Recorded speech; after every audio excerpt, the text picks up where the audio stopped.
こんにちは、シオンです。最近のアップデートにより絶望エネミーことギガンティクスエネミーが実装されましたね。本当に強くてびっくりしました。僕も不定期ですが視聴者参加型で夜に個展を開いているので、よかったら一緒にやりましょう。そんなことは置いておいて、今回は、その絶望エネミーに対しても有効であり、ボスエネミーをダウンさせることができる非常に優秀なギミックの一つ、属性ダウンについての解説です。今回の動画の流れはこんな感じ。そもそも属性ダウンって何？属性ダウンの仕組みについて、テクターが属性ダウンを狙うならどの攻撃？最後に結論になります。今回もタイムスタンプをつけているので、気になるところまでスキップしてみることもできます。ご活用ください。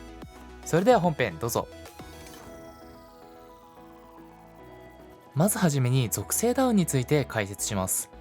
属性ダウンとは、エネミーの弱点属性で攻撃し続けることによってダウン値が蓄積され、一定の値を超えると特殊なダウン状態となることです。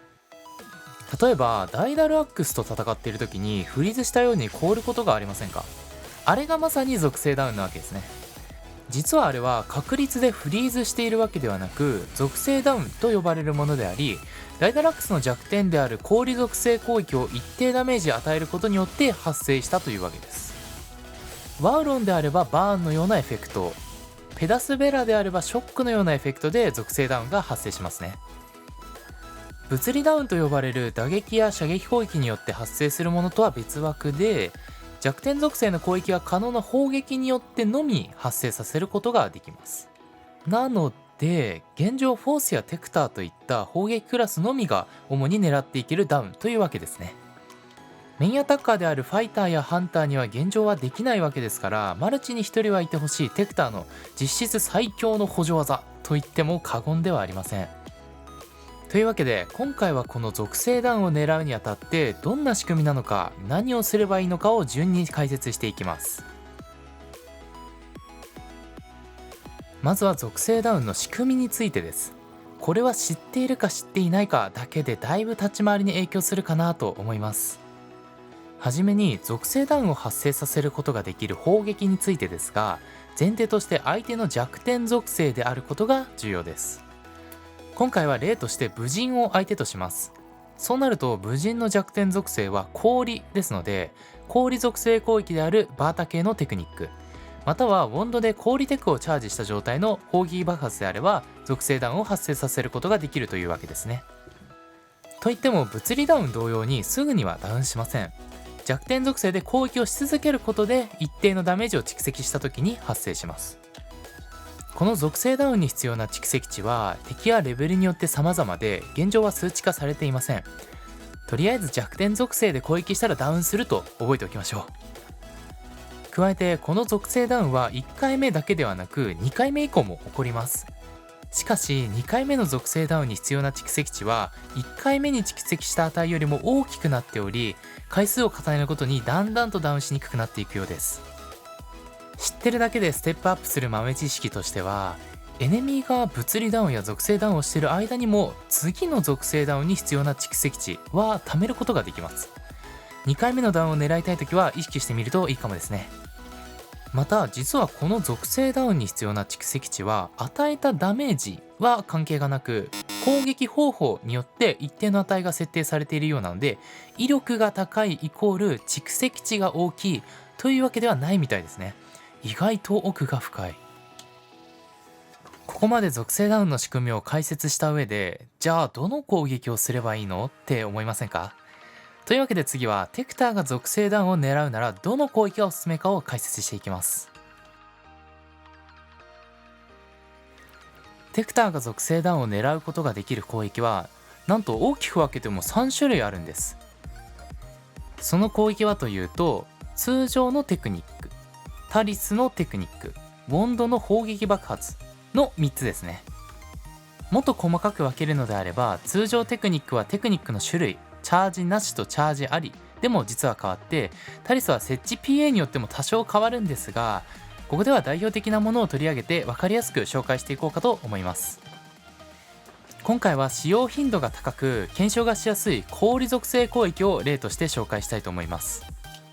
まずは最も一発あたりの属性ダウンの蓄積量が高いランキングです。なおギバータはバータよりも全ての行動で低いため、今回は割愛いたします。最も蓄積量が大きいのはスキルのバータプロットで貯めた最大の紋章起爆です。なおスキルを加味しない場合はチャージバータが最も蓄積が多く、2番目にノンチャ、3番目にタリステクニック、最後に砲撃爆発となります。通常のテクニックが基本的に強い感じですね。といってもこれは一発あたりの蓄積量なだけなので、ずっと打ち続けるとなった場合はどの攻撃が一番速いかわからなくないですか？というわけで一般的に継続して攻撃し続けることを想定したコンボパターンごとの秒間蓄積量ランキングを紹介します。最も秒間の蓄積量が多いのは7回ノンチャージバータを打った後、チャージバータで2段階紋章起爆をするコンボです。2段階紋章起爆自体の蓄積量が非常に大きく、その分効率がいいようですね。2位は1段階紋章起爆バージョンです。こちらは4回ノンチャージバータを打った後、チャージバータで1段階起爆するというコンボですね。やはりバータプロットでの追加ダメージ部分の蓄積量が大きく、加えてチャージバータと同時に発動することから、秒間の蓄積はこちらのスキルの有無で大きく変わるという結果となっていました。そして3位がなんとタリステクニック連打です。単発の蓄積量では通常テクに負けていましたが、タリステク特有の連射力によって秒間の蓄積では3位となっておりました。そして4位5位がバータプロットなしのテクニック連打ですね。なんとタリステクの方が高いという結果に。そして最後がウォンドの通常攻撃ループです。現状砲撃爆発でしか蓄積できないこと、その砲撃爆発の蓄積量が小さいことによって上位のテクニック系と比較しても秒間の蓄積量が半分以下です。ほぼ全て属性攻撃であるテクニックと比較すると圧倒的に蓄積が小さいため、タリスやロッドの半分くらいしか蓄積できないと思っていいでしょ